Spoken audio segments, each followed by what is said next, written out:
Look, guys, I get it, man. I mean, no radar is not your favorite, okay? And I gotta say, I like the flow of quick play, but I know that no radar is something that Bungie is not gonna be removing right now. They want this in ranked, they want it in competitive, and they still want to keep it in trials. And I've kind of quit fighting it and decided that I'm just gonna have to get better at no radar. And after playing pretty much no radar for a couple weeks now, and nothing else, I did play a little bit of banner, but as soon as I get done playing banner, I go back into no radar because it is a different mindset and it is a different mentality from what we're used to with quick play. So let's talk about how to get better at no radar. Now this is going to be a little more specific to survival, but again, a lot of these points can be used for even countdown. I made a video for countdown a long time ago, but again, that was under different conditions. We had radar back then. So that video is pretty much outdated and I'll have to touch on that. But let's talk about the first point, play the engagements. Now this is the map Burnout, which is essentially Burning Shrine. As you know, the first initial conflict that you're going to normally have on this map will normally be library and C point. That seems to be what a lot of players will push. They will push those stairs from outside spawn and they will push into bridge area and C point and try to wrap around from there. And a lot of time you meet them at those areas. So the enemy normally rushes in, he checks down the middle, makes sure no one is sitting there ready to flank him. They may pause for maybe a couple seconds and then they move up to engage. Now, if they're already immediately engaging, they are wide open for you to take advantage of them. But what I like to do is actually either sit there by the side or just slow play it from mid area where power is and then come up behind them. Now, again, it's going to be a fight or flight situation. Either the enemy team is going to overwhelm your teammates and push up on them and overtake them, which then you will just push all the way around them, or they're going to flight, they're going to have to retreat, and when they do, you're going to just pick them up from there, from mid, and 9 times out of 10, they'll be easy work. The second point, guys, never sit on power, but keep it in eyesight. I see a lot of good players that get the initial picks to start the round off, man. They get the kills,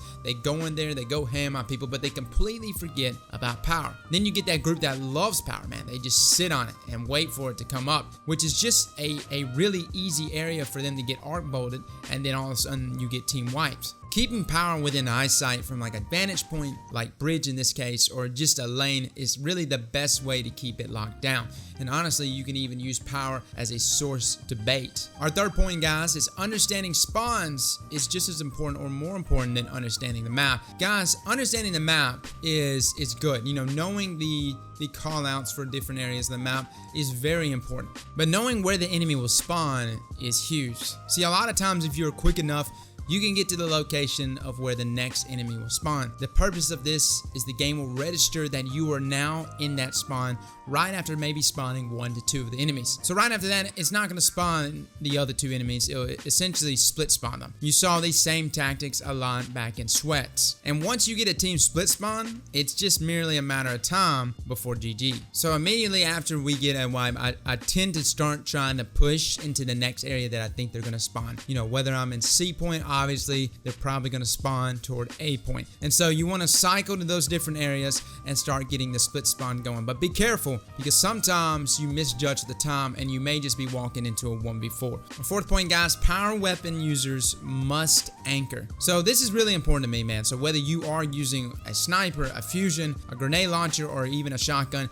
as the power holder, you have got to anchor. Anchoring is where you hold an area and play your life. Now, I know passive play is not our favorite play style, but you got to understand you're holding the key to your team's success. Rushing and dying will do nothing but result in the enemy team getting a kill and receiving your power ammo. If you do push, allow your team to have eyes set on them first. See, I see a lot of teams trying to wait for the power user to push out first and make an assault all on their own and play off of them. Never do this to your power user. I tend to keep power in my weapon slot as well until I'm about to use it. This makes the enemy question which one of us actually has power, and thus results in you not getting team shot when trying to make a push. Overall, guys, if you have the power, you have got to play for your life. You are the most important player right now. All right, point number 5, when to use supers. This is huge.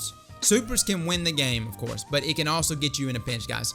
I've seen so many times teams go up initially from a great super use to just get flanked back at power ammo because they think they are safe. This is why I normally tell people to wait 5 to 6 seconds before popping their super in the initial parts of the round. First, this puts eyes on everyone else but yourself. Second, this will enable you to get the kills and rotate back to power without any conflict. The timers on the spawn will exceed the ones of the power, resulting in an easy power pickup. Now granted, I know this is best case scenario. If you're 3-3 with the team and it comes down to survival, pop that bitch and go ham. Never, ever end a game with your super.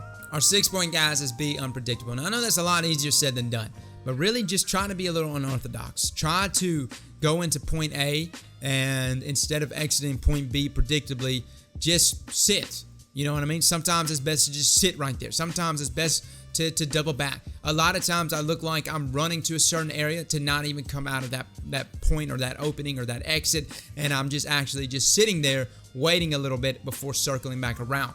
This throws them off, and this is a great way to separate enemies, because what they're going to do is they'll say, hey, you go there and then I'll go there. Hopefully he's at this point, and then one of them is going to misjudge and you'll catch them off guard. But again, this is a thing that you have to keep practicing, you know, being unorthodox, being a little unpredictable. Really, I like to think of what would you do if you were in quick play and just do the exact opposite of that. Again, I know being unpredictable is a lot easier said than done, but there is some fun to it, man, because you kind of throw yourself off a little bit. You're like, wait a minute, and you know, you start getting the cogs going and you start thinking a little more. And this is a mindset that will work in any PvP game you do play. Guys, those are my 6 points for getting better at no radar, man. I hope this helps you. Again, a lot of it is just you playing as a team as well. All of these games you see is me going in there as a solo queue player. I've been living in trials and in the competitive playlist now for the past couple of weeks, guys, because it's just taken me a bit to adjust completely, to wrap my head around it completely, to the point that even when I load into solo games up against teams, I've got a pretty good general idea on how to play against them, regardless of lack of communication, regardless of callouts. And so it's little things like this, guys. I think it'll take you a little bit of time, but if everyone kind of gets these points down, you know, understanding spawns, understanding that you need to anchor power, when to use your supers, you know, the unpredictable fashion being thrown in there, doing the opposite of what you would do if you were in quick play.